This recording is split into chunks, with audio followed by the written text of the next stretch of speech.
آج میں چاہوں گی کہ اپنی بیٹی کی شادی سے متعلق چند چیزیں آپ کے ساتھ شیئر کروں۔ ایک حدیث کے مطابق جب کسی ایسے نوجوان کا رشتہ آئے کہ جس کے دین اور اخلاق سے تم مطمئن ہو تو نہ کرو، ورنہ زمین میں فساد ہوگا۔ اسی چیز کو مد نظر رکھتے ہوئے جب میری بیٹی کا رشتہ آیا تو ہم نے بچے کے دین اور اخلاق کو سامنے رکھتے ہوئے فوراً ہی فیصلہ کر لیا۔ حالانکہ اس وقت اس کی کوئی جاب بھی نہیں تھی، لیکن جب سیکنڈ لاسٹ سیمسٹر کا امتحان دیا اور آخری سیمسٹر اس کا جنوری میں شروع ہو رہا تھا، اس میں یہ ہوا کہ جس دن نکاح ہوا اس دن اس کو کال آئی اور نکاح کے 2 دن بعد اس نے ایک انٹرویو دیا اور ساتھ ہی اس کی جاب بھی ہو گئی۔ اب یہ کہ دوپہر 12 بجے سے رات 8 بجے تک جاب پہ جائے گا اور صبح میں اپنا آخری سیمسٹر جو ہے وہ پورا کرے گا۔ تو میں نے تو یہ بھی کہا کہ آپ اس کی فکر نہیں کریں، مریم آپ کو بالکل تنگ نہیں کرے گی، کوئی مطالبہ نہیں کرے گی، اور میں نے مریم سے بھی کہا کہ تم نے بالکل پریشان نہیں کرنا کسی بھی چیز کے لیے، اور اس کو یکسوئی کے ساتھ پڑھنے دینا ہے۔ اور میں نے کہا کہ آپ دیکھ لیں، اگر آپ سمجھتے ہیں کہ پڑھائی اور جاب دونوں ساتھ چل سکتی ہے تو پڑھیں، اگر نہیں چل سکتی تو پہلے آپ اپنی اسٹڈیز کو کمپلیٹ کر لیں، اس کے بعد آپ اپنی جاب دیکھ لیں، کیونکہ رزق جو ہے وہ اللہ کے ذمہ ہے۔ انسان جب مال اور دین میں سے 2 کا انتخاب کرے تو میں سمجھتی ہوں کہ دین کا انتخاب کرنا چاہیے، کیونکہ دین کے ساتھ مال تو مل جائے گا لیکن مال کے ساتھ دین کا آنا اس کی کوئی گارنٹی نہیں۔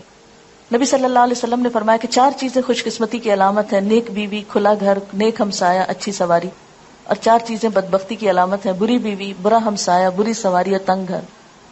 عورت سے 4 چیزوں کے پیش نظر نکاح کیا جاتا ہے: اس کے مال و دولت کی وجہ سے، حسب نسب کی وجہ سے، یا خوبصورتی کی وجہ سے، یا اس کی دینداری کی وجہ سے۔ اے انسان تیرے ہاتھ خاک آلود ہو، دیندار عورت سے نکاح کرنے میں کامیابی حاصل کرو۔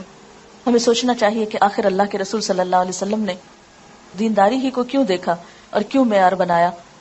آپ نے فرمایا مسلمانوں میں غریب لوگ مالداروں سے 500 سال پہلے بہشت میں جائیں گے۔ آپ نے فرمایا ہر امت کے لیے ایک فتنہ ہوتا ہے، میری امت کا فتنہ مال ہے۔ پھر اسی طرح برادری اور خاندان کو دیکھا جاتا ہے کہ کیا ذات ہے۔ یقین مانی مجھے ابھی تک یہ پوچھنے کا یاد ہی نہیں رہا کہ ان کی ذات کیا ہے۔ کسی نے جب مجھ سے پوچھا کہ ان کی ذات کیا ہے تو پھر مجھے خیال اچھا میں پوچھوں گی، اور میں جب سوچتی میں پھر بھول جاتی تھی، اور ابھی تک بھولی ہوئی ہوں، کیونکہ یہ ذات اور برادریاں تو صرف پہچان ہے انسان کی، اس سے بڑی پہچان جو ہے وہ اس کی دینداری اور اخلاق ہے۔ اور سب آدم سے اور آدم مٹی سے بنائے گئے، اس لیے کوئی کتنی بھی بڑی ذات سے ہو اصل تو سب کی ایک ہے۔ پھر اسی طرح حسن و جمال یہ بھی اللہ کی دین ہے، ہر ایک کو اللہ نے پیدا کیا اور اپنی مرضی سے بنایا، کسی پر بھی اعتراض کی کوئی گنجائش نہیں۔ اللہ جیسے چاہتا ہے صورتیں پیدا کرتا ہے، لیکن اللہ کے نزدیک جو عزت والا ہے وہ تقوی والا ہے۔ پھر یہ کہ اچھے ساتھی کے لیے دعا بھی کرنی چاہیے، استخارہ کرنا چاہیے، چھان بین یا معلومات لینی چاہیے، اور اگر پہلے سے معلوم ہو اخلاق اور کردار کا تو مزید تجسس اور پیچھا نہیں کرنا چاہیے، کیونکہ کوئی بھی انسان فرشتہ نہیں ہوتا، دنیا میں فرشتوں کی تلاش محال ہے۔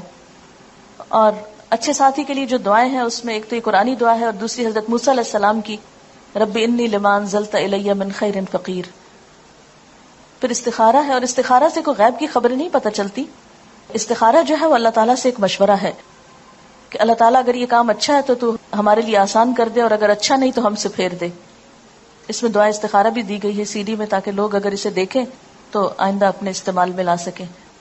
پھر اس میں یہ ہے کہ عموماً جب رشتے کیے جاتے ہیں تو لوگ بہت آرٹیفیشل باتیں کرتے ہیں، جھوٹ سے کام لیتے ہیں، یا یہ کہ لوگوں کے اندر بگاڑ پیدا کرتے ہیں، تو اس سے بھی بچنا چاہیے۔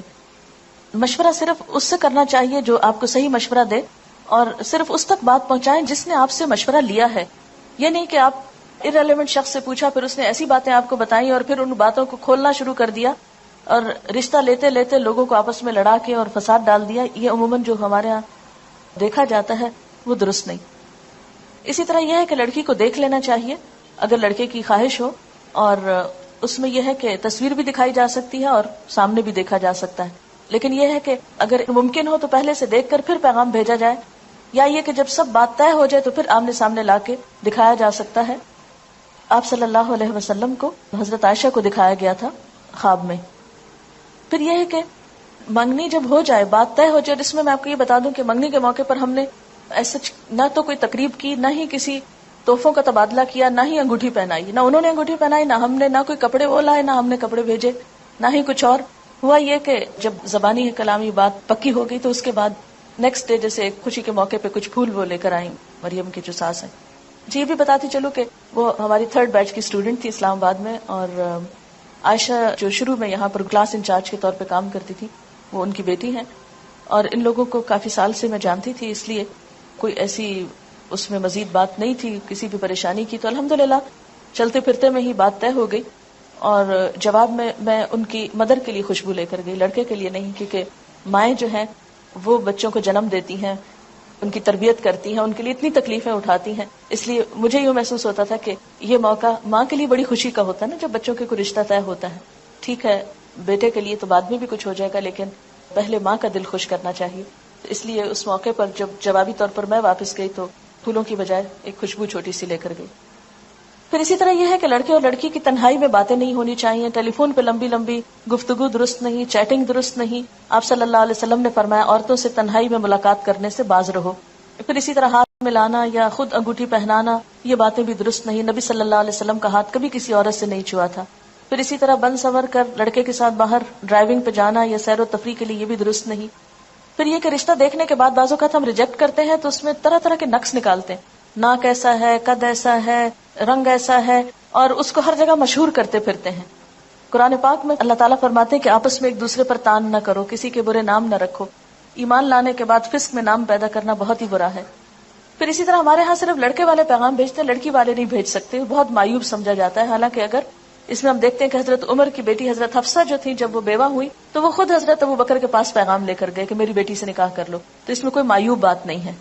پھر یہ کہ منگنی ہمارے ہاں ایک بہت بڑا فنکشن اور ایک بہت بڑا بوجھ بنتا چلا جا رہا ہے. منگنی کا اصل مقصد یہ ہوتا ہے کہ اس بچی کے لیے پھر کوئی اور پیغام نہ بھیجے، اس کا اعلان کر دیا جائے تاکہ یہ پتہ چلے کہ یہ بچی فلاں سے منسوب ہو چکی ہے.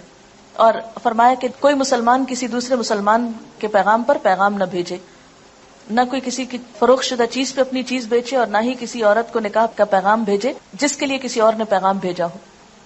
پھر یہ ہے کہ اگر ایک پیغام بھیجنے کے بعد ارادہ ترک کر دے تو دوسرا پیغام بھیج سکتا ہے. اس سے پتہ چلتا ہے کہ ہمارا دین ہم سب کے احساسات اور جذبات کا کتنا خیال رکھتا ہے. حضرت علی رضی اللہ تعالیٰ عنہ نے حضرت فاطمہ کے لیے شادی کا پیغام بھجوایا، آپ نے اسے قبول کر لیا، بس یہی منگنی تھی.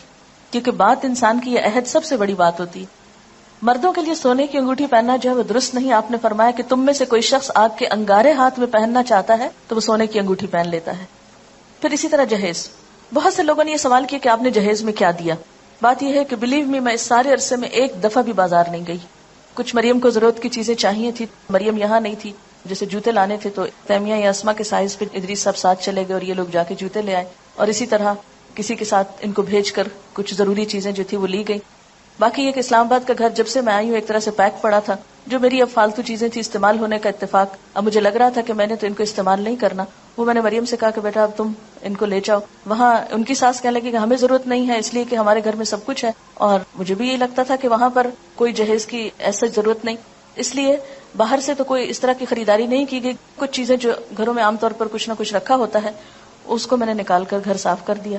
تو جب وہ کہتے تھے کہ یہ ہم کس طرح سنبھالیں تو میں کہتے یہ آپ مجھ پر احسان کریں گے اگر میرے سے یہ چیزیں جو ہے ہٹ جائیں تاکہ میں یہاں آؤں تو مجھے اب سب کچھ خالی خالی صاف ستھرا نظر آئے کہ میں اپنا کام زیادہ بہتر طور پہ کر سکوں. تو الحمدللہ ایسا کوئی فرنیچر نہیں، کوئی کچھ نہیں، بلکہ اس کی جو بڑی نند ہے عائشہ، انہوں نے ان کا جو بیڈ روم ہے اس کا فرنیچر لیا. اور اسی طرح چھوٹی موٹی چیزیں کچھ گفٹ تھے رشتہ داروں کی طرف سے تو اس میں کام چل گیا. لیکن کوئی ایسی تیاری کہ اس طرح کی لمبی چوڑی شاپنگ یا وہ چیزیں نہیں تھی.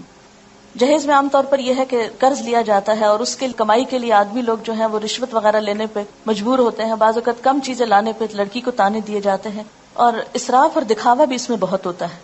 تو اس میں یہ تھا کہ انسان ضرورت کی چیز تو اپنے لیے استعمال کرتا ہے، دکھاوے کا معلوم نہیں، اس میں دوسروں کو بتانے کی کیا ضرورت ہے. ایک عالمی ادارے کی رپورٹ کے مطابق پاکستان میں 1 کروڑ سے زائد لڑکیاں شادی کے انتظار میں ہیں. 40 لاکھ لڑکیاں ایسی ہیں جن کی شادی کی عمر بھی گزر گئی ہے. اور اس میں ایک بہت بڑی وجہ کیا ہے؟ جہیز کا نہ ہونا، یا جہیز کا سٹینڈرڈ کے مطابق نہ ہونا. شادی کس کے ساتھ ہوتی ہے؟ لڑکی کے ساتھ یا جہیز کے ساتھ؟ آدم کے بیٹے کے پاس 2 وادیاں مال و دولت سے بھری ہوں تو وہ تیسری کے لیے خواہش کرے گا. حضرت علی کہتے ہیں کہ حضور صلی اللہ علیہ وسلم نے حضرت فاطمہ کو جہیز میں 1 چادر، 1 مشکیزہ اور 1 چمڑے کا تکیہ دیا تھا جس میں ازخر کی گھاس بھری ہوئی تھی. حضرت اسما کہتی ہیں کہ فاطمہ جب رخصت کر کے حضرت علی کے ہاں بھیجی گئی تو ہم نے ان کے گھر میں اس کے سوا کچھ نہ پایا کہ وہاں ریت بچھی ہوئی تھی. 1 تکیہ تھا جو کھجور کی چھال سے بھرا ہوا تھا، 1 گھڑا اور 1 پانی پینے کا پیالہ تھا. یہ کوئی ہماری طرح کا مروجہ جہیز نہیں تھا، انتہائی ضرورت کی چیزیں تھیں. سنت میں جہیز کی کوئی حیثیت نہیں. اور حضرت علی کے لیے وہ چیزیں بھیجنا بھی کس لیے تھا کہ آپ حضرت علی کی بھی کفالت کرتے تھے. گھر کی ضروریات کا انتظام کرنا لڑکی کے والدین کی نہیں، خود لڑکے کی ذمہ داری ہے. اس موقع پر لڑکے کو الٹا مہر دینا ہوتا ہے اور اس کے لیے بھی ہم نے کوئی ایسی قرارداد طے نہیں کی کہ کتنا ہوگا اور کیا ہوگا. اور انہوں نے پوچھا بھی ہم سے کہ آپ کے ہاں کیا ہوتا ہے. ہم نے کہا ہمارے ہاں کچھ بھی نہیں ہوتا, جو آپ کرنا چاہیں آپ خوشی سے کر سکتے ہیں. عموماً جہیز اس لیے دیا جاتا ہے کہ لڑکی کو وراثت میں حصہ نہ دینا ہو, جبکہ وراثت میں حصہ دینا فرض میں ہے, اور جہیز دینا نہ نفل ہے نہ سنت ہے. یہ ویسے اپنی خوشی کی بات ہے, تحفے کے طور پر کچھ بھی آپ دینا چاہیں یا گھر صاف کرنے کے لیے تو وہ دے سکتے ہیں. پھر کچھ رسومات ہمارے ہاں بہت رواج پا گئی ہیں. شادی سے کچھ ہفتے پہلے یا اس کے بعد تاریخ مقرر کرنے کی جو رسم ہوتی ہے. پھر اسی طرح یہ ہے کہ وقت بھی ضائع ہوتا ہے, پیسوں کی بھی ناقدری, عبادات میں کوتاہی. تو الحمدللہ اس موقع پر کوئی کسی نماز میں تاخیر نہیں ہوئی, کوئی ایسا اسراف اور دکھاوا نہیں ہوا, کوئی اسٹیج نہیں تیار کی گئی تھی, اس کے بغیر بھی شادی ہو گئی. پھر اسی طرح کوئی پیلا جوڑا نہیں پہنایا گیا, بلکہ میں نے شدت سے منع کیا تھا کہ ایسا کوئی رنگ مجھے نظر بھی نہ آئے. بعضوں کہتا تھا نا کہ بھول کے انسان کوئی ایسی چیز پہلے پہن لیتا ہے, پوری طرح اس رسم کو جو ہے وہ ختم کرنا ہے. اب یہ دیکھیں, یہ دو تصویریں ہیں, ایک انڈین تصویر ہے اور ایک پاکستانی. دونوں میں کیا فرق نظر آ رہا ہے آپ ہی پہچان سکتے ہیں, مجھے تو پہچان نہیں ہو رہی. پھر جہیز کی نمائش, یہ بھی دو کمپیریزن ہے. پھر اسی طرح یہ ہے کہ ٹھیک ہے اگر کچھ تفریح ہو رہی ہے یا گانا بجانا ہو رہا ہے تو اس میں ڈانس کی تو کوئی گنجائش نہیں نکلتی. نبی صلی اللہ علیہ وسلم نے فرمایا جس گھر میں گھنگرو اور گھنٹے ہوں اس میں رحمت کے فرشتے داخل نہیں ہوتے, نہ ہی فرشتے ان لوگوں کے ساتھ رہتے ہیں جو گھنٹے استعمال کرتے ہیں. اپنے ہاتھوں سے اپنے آپ کو ہلاکت میں مت ڈالو, یعنی اللہ کی رحمت کو کیوں دور کرتے ہیں ہم ایسی چیزوں سے. آپ نے فرمایا اس امت کے لوگوں پر زمین میں دھنسانے, شکلیں مسخ ہونے اور پتھروں کی بارش برسنے کا عذاب آئے گا. مسلمانوں میں سے کسی نے عرض کیا یا رسول اللہ صلی اللہ علیہ وسلم یہ کب ہوگا؟ آپ نے فرمایا جب گانے بجانے والی عورتیں ظاہر ہوں گی, آلات موسیقی عام استعمال ہوں گے اور شرابیں پی جائیں گی. ترمذی کی روایت ہے. پھر اسی طرح مہندی کی تقریب میں ایک دوسرے پہ طنز, برا بلا کہنا, مذاق اڑانا, یہ بھی اسلامی تعلیمات کے برعکس ہے.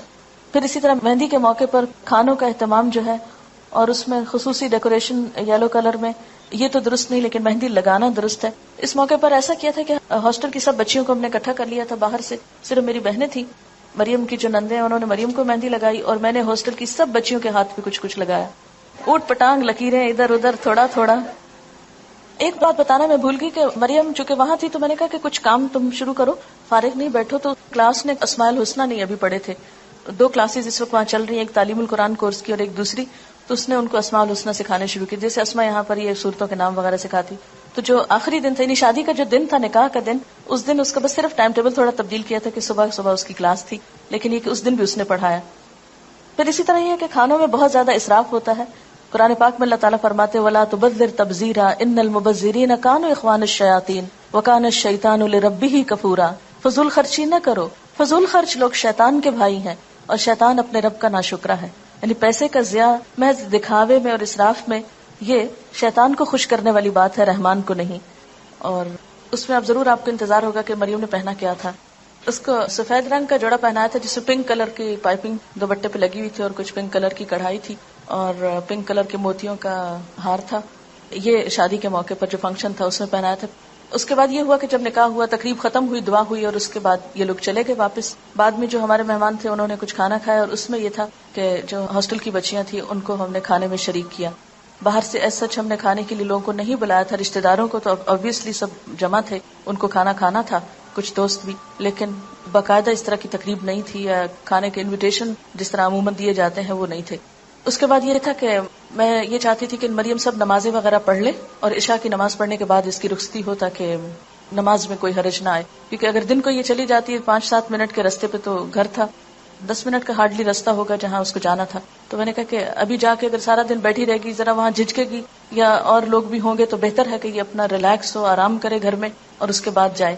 یہاں ایک بات بتاؤں کہ اس موقع پہ مریم نے کوئی ناخن نہیں بڑھائے اور نہ ہی ناخنوں کے اوپر کوئی خاص چیز ایسی لگائی. اس کے بعد یہ تھا کہ رات کو اس کو دوبارہ پھر جب بھجوانا تھا اس کے لیے تیار کیا گیا تھا, تو اس موقع پر اس کو گولڈ پہنایا. اور چونکہ اب وہ اپنے شوہر کے لیے تیار ہو رہی تھی, نمائش کے لیے نہیں, تو میری چوڑیاں جو کہ میرا سائز اب ہیوی ہو گیا ہے, تو میری ہی چوڑیاں کچھ رکھی ہوئی تھی کیونکہ مجھے تو بازار جانے کا اور کچھ بنوانے کا موقع نہیں تھا, تو ان کو میں نے اس کو دیا. اسی طرح میری اپنی کچھ جیولری پڑی ہوئی تھی, کچھ اس کے لیے گفٹ وغیرہ تھے, تو وہ اس کو پہنا کے اس کے ساتھ یہ تھا کہ رخصت کیا. اس میں یہ تھا کہ کسی خاص بیوٹی پارلر سے نہ کسی کو بلایا اور نہ ہی وہ کسی بیوٹی پارلر میں گئی اور نہ ہی اس کے لیے کوئی بہت اہتمام تھا. یہاں یسرا اور ایک آمنہ، ان کی مدر میری اسٹوڈنٹ ہے فرسٹ بیچ کی، تو دن میں انہوں نے اس کو تیار کیا تھا. شام میں میری ایک اور لسنر ہے، وہ بہت عرصے سے مجھے پیچھے تھی کہ میں نے کچھ آپ کے لیے کرنا ہے، تو مجھے کسی نے کہا کہ وہ بہت اچھی دلہن تیار کر لیتی ہیں، تو میں نے کہا کہ ٹھیک ہے آپ انہیں کو بلا لیں. تو شام کے وقت انہوں نے اس کو تیار کیا. شام کے وقت اور کچھ لوگ نہیں تھے، صرف میرے بہن بھائی تھے اور میرے سسرال کے سب لوگ تھے.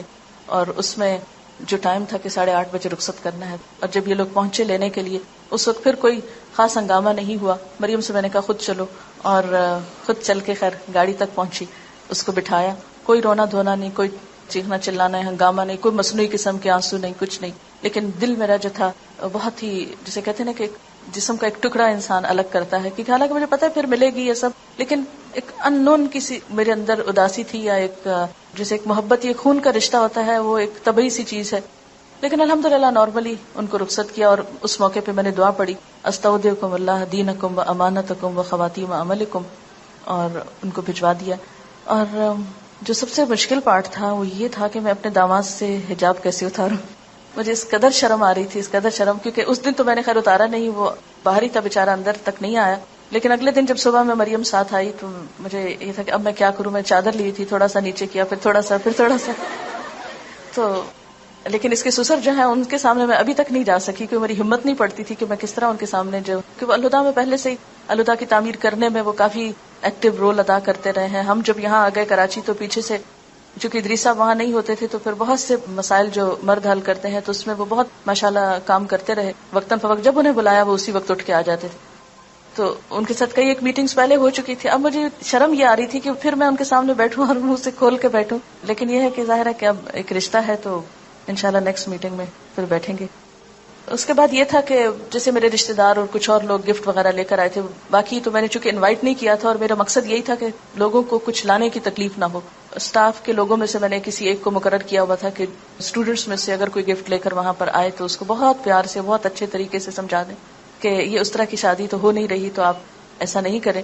لیکن یہ کہ جو میرے بہت کلوز جاننے والے اور رشتہ دار لوگ تھے وہ جو کچھ لے کر آئے تو مجھے یہ تھا کہ یہ پھر یہاں کیا کرے گا. کچھ چیزیں تو مریم کے ساتھ چلی گئیں، اور کچھ آنے سے پہلے الحمدللہ میں اپنی الماری بالکل خالی کر کے، صاف کر کے، حساب چکا کے، یعنی جو رشتہ دار وغیرہ آئے تھے ان کو واپسی پہ میں نے، جیسے مہمان کا ایک حق ہوتا ہے، اس حق کے طور پر انہی چیزوں کا تبادلہ کر کے ادھر کی ادھر، ادھر کی ادھر، ادھر کی ادھر، سب کی سب چیزیں تقریباً نکال دی. اور ریلیکس ہو کے، بالکل فارغ ہو کے، میں 29 کو پھر ولیمہ تھا اور 31 کو میں یہاں آ گئی، کیونکہ میرا ارادہ یہ تھا کہ 1 جنوری کو ہم دوبارہ سے اپنا کام پراپر طریقے سے شروع کریں. اور اس میں بھی یہ تھا کہ جیسے 27 کو شادی تھی تو اگلے دن سیٹرڈے پھر میری کلاس تھی، اور پھر اسی طرح کلاس جو ہے وہ لی گئی. اور شادی کے موقع پر جیسے بارات اور سہرے کا ہوتا ہے، یہ بھی ہمیں سوچنا چاہیے کہ کس کی تقلید ہے. ہاں، بہت سے لوگوں نے پوچھا کہ مریم نے کیا پہنا، تو ان کا یہ خیال تھا شاید غرارہ یا کچھ اس طرح ہے. تو قمیص شلوار تو مجھے خیال بھی نہیں آیا کہ یہ غرارہ ضروری ہے. میں اصل میں سوچ رہی تھی کہ جو میرا ڈریس ہے وہی وہ پہن لے گی، لیکن میں پتہ نہیں کہیں رکھ کے بھولی ہوئی تھی، وہ آخری مومنٹ تک مجھے ملا نہیں، بلکہ جب وہ چلی گئی تو بعد میں مجھے نظر آیا جب چیزیں ادھر ادھر صفائی میں کر رہی تھی. تو بہرحال نکاح کے ارکان جو ہے ولی کی موجودگی ہونی چاہیے، گواہ ہو، مہر ہو، خطبہ نکاح ہو، ایجاب و قبول ہو اور اعلان نکاح ہو. یہ ہے اصل شادی. ولی کی موجودگی کیوں ضروری ہے، اس کی دلیل کیا ہے، وہ قرآن پاک میں آتی ہے. پھر اس کے بعد ولی میں کون کون لوگ شامل ہیں، پھر اگر کسی کا ولی نہ ہو تو وہ کیا کرے. نیکسٹ، زبردستی نکاح نہ کیا جائے. پھر نکاح میں لڑکی کی رضامندی ضروری ہے، اس سے پوچھا جائے.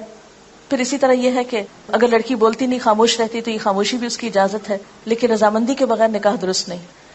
پھر اسی طرح حضرت عائشہ کہتی ہیں، یہ حدیث دلچسپ ہے ذرا پچھلی والی. حضرت عائشہ کہتی ہیں کہ رسول اللہ صلی اللہ علیہ وسلم نے ان سے نکاح کیا جب ان کی عمر 7 سال تھی، اور ان کو آپ کے گھر بھیجا گیا جب ان کی عمر 9 سال تھی، اور ان کے کھلونے ان کے ساتھ تھے. جب حضور صلی اللہ علیہ وسلم فوت ہوئے تو ان کی عمر 18 سال تھی. عورت کو خود نکاح کرنے کی اجازت نہیں ہے اپنا. پھر مہر ہے، مہر کا دلیل کیا ہے، پھر مہر کی مقدار کتنی ہے. اس میں ہم حضرت عبد الرحمن بن عوف کی مثال دیکھتے ہیں کہ انہوں نے سونے کی گٹلی کے وزن پر عورت سے شادی کی. آپ نے فرمایا مبارک ہو، ولیمہ کرو، چاہے ایک بکری ہی کیوں نہ. ازواج مطہرات کے مہر جو تھے، حضرت عائشہ نے فرمایا کہ 12 اوقیہ اور 1 نش. پھر حضرت عائشہ نے پوچھا نش جانتے ہو کیا ہے؟ ابو سلمہ نے کہا نہیں. حضرت عائشہ نے فرمایا نصف اوقیہ اور یہ 12.5 اوقیہ 500 درہم بنتا ہے، یعنی 500 درہم ازواج مطہرات کا مہر تھا، جو اچھی رقم ہے. اور حضرت ام حبیبہ کا مہر جو تھا وہ 4000 تھا، 4000 درہم. قبول اسلام کو مہر قرار دیا گیا حضرت ام سلیم کی طرف سے. بہترین نکاح وہ ہے جو آسان ہو. ہمارے ہاں جو 32.5 روپے حق مہر ہے اس کی کوئی حقیقت نہیں. پھر اسی طرح گواہوں کا موجود ہونا، گواہوں کے بغیر نکاح نہیں ہوتا. آپ نے فرمایا جو عورت ایسا کرتی وہ زنا کرتی ہے. خطبہ نکاح میں ہم دیکھتے ہیں کہ 3 آیات میں 4 دفعہ تقوی کا حکم ہے کہ اللہ سے ڈرو تو زندگی اچھی گزرے گی. پھر ایجاب و قبول ہوتا ہے.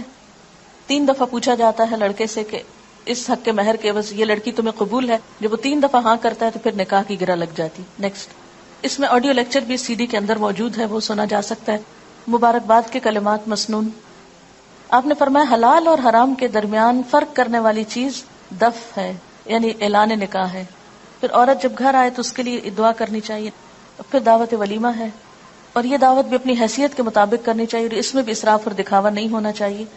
ایک موقع پر آپ نے جو پکا کر کسی جگہ پر کھجور اور منقع اور خوشگوار پانی کہیں کھانا، یعنی مختلف طریقہ سے ولیمے کی دعوت کی گئی. آپ نے فرمایا ولیمے کا کھانا برا کھانا، وہ کھانا برا ہے جس میں خوشحال اور دولت مند لوگوں کو بلایا جائے اور فقراء کو چھوڑ دیا جائے. اس موقع پر ہمیں ایک تھوڑی سی مشکل یہ ہوئی، جیسے ولیمہ کی دعوت تھی، انیشلی جو انہوں نے انویٹیشن دیا، یہ ہمارے ہاں عام طور پر شادی کا جو خرچہ ہوتا ہے اس کی تھوڑی سی، مثلا 8 لاکھ روپے 5 لاکھ روپے جو لوگ خرچ کرتے ہیں ایک عام شادی پر، اور اس کے مقابلے میں آپ دیکھیں کہ اللہ تعالیٰ کیا فرماتے ہیں، جو لوگ محض اپنا مال لوگوں کو دکھانے کے لیے خرچ کرتے ہیں اور در حقیقت نہ اللہ پر ایمان رکھتے ہیں نہ روز آخرت پر، سچ یہ ہے کہ شیطان جس کا رفیق ہوا اسے بہت ہی بری رفاقت میسر آئی. یعنی دکھاوے کے لیے اتنی رقمیں اڑانا جو ہے یہ سراسر غیر اسلامی ہے. آپ دیکھیں کہ تقریبات کے موقع پر 100 روپے فی کس کے حساب سے 8 روپے کا کھانا روزانہ پک رہا ہے. یہ ایک اخبار میں آیا تھا. یعنی روزانہ شہر میں جو کھانا پکتا ہے، ایک شادی میں نہیں کئی شادیوں کو جب ملایا جاتا ہے، 8 کروڑ روپے.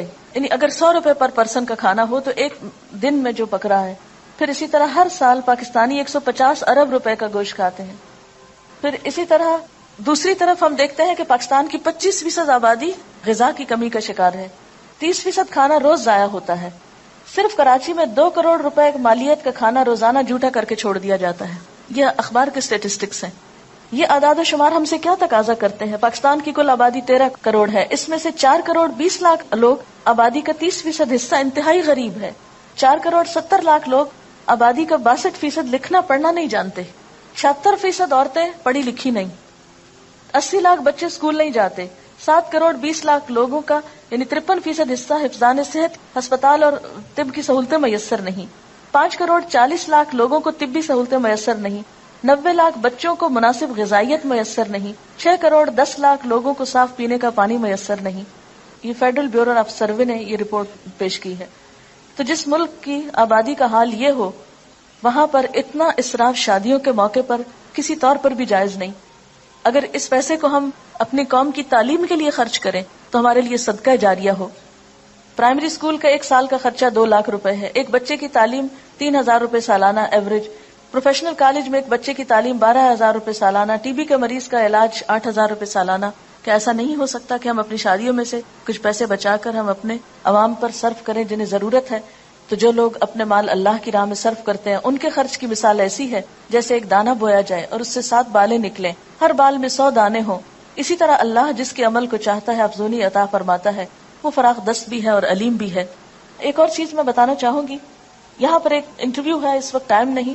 ہماری ایک اسٹوڈنٹ تھی سارا، جو IT ڈپارٹمنٹ میں کام کرتی تھی. ان کی شادی کس طرح ہوئی اور اس موقع پر کیا اچھی مثال پیش کی گئی. CD میں موجود ہے. جو لوگ یہ CD لیں، CD باہر فار سیل اب اویلیبل ہے، عام لوگوں کے لیے بھی اس کو پرنٹ کرا لیا گیا ہے.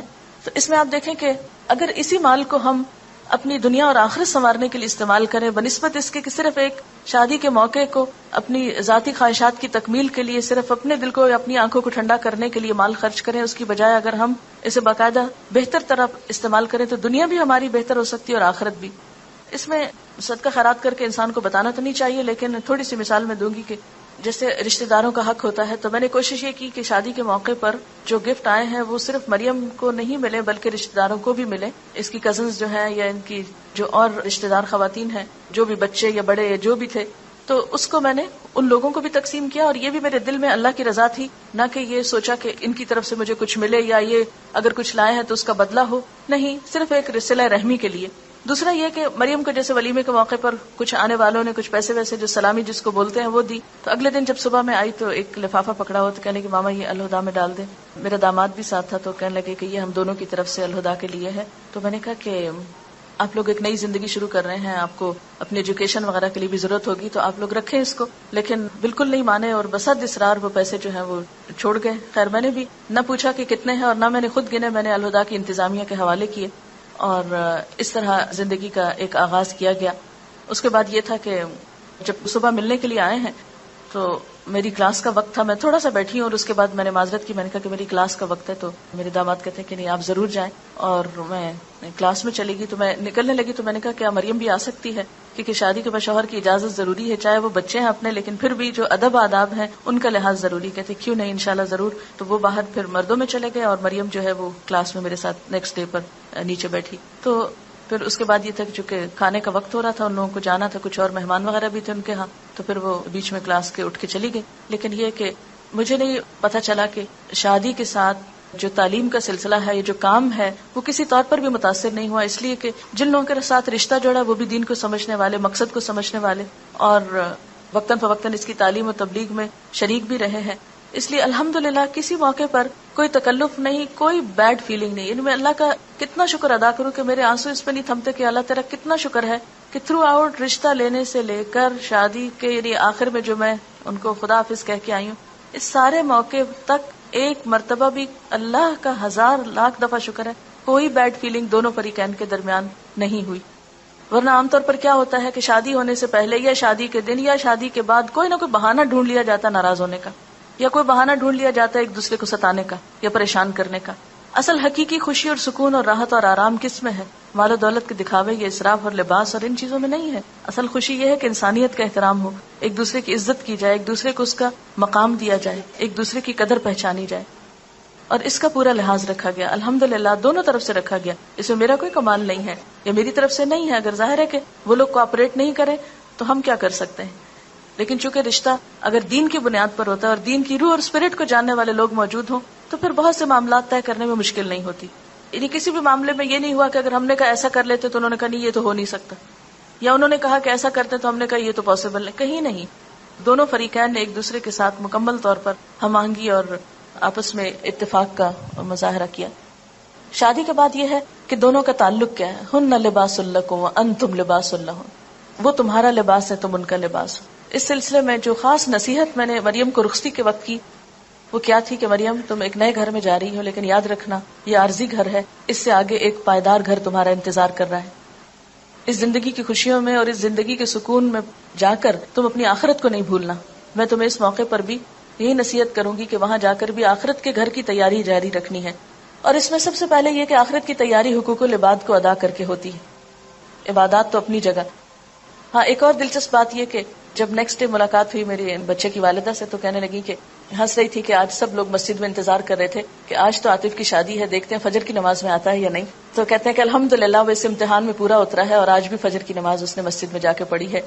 تو مجھے اتنی خوشی ہوئی، میں نے کہا الحمدللہ اللہ کا لاکھ لاکھ شکر ہے کہ جس نے ایسے موقعوں پر اپنی اطاعت کی توفیق دی ہے.